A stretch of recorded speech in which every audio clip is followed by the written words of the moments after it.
So Mother's Day is right around the corner, which got me to thinking recently about my own mom and the homemade cakes that she used to bake for us, which turned out to be a pretty short thought because she really didn't bake cakes. But she did have one cake trick up her sleeve that made her look like a cake genius in the eyes of her 7 children: icebox cakes.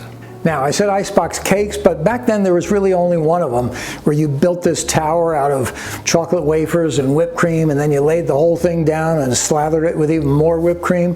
Now, the sad news, and you may already know this, is that Nabisco no longer makes those wonderful chocolate wafer cookies. But the good news is icebox cakes are all grown up now, and they're back with a whole new look and flavor profile. And we'll be visiting them on Sunday, April 27th in a live class that I'm calling Icebox Cakes. Brilliant, huh?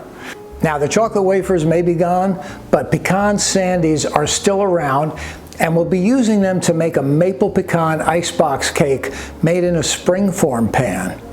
We use alternate layers of the cookies and stabilized maple whipped cream and chill it overnight. It's just fabulous. The cookies get this soft cake-like texture, and you get a reputation as the coolest cook in town. Oh, and did I mention that we're also making a blueberry lemon icebox cake? I mean, move over, Martha. This cake just might get you your own cooking show.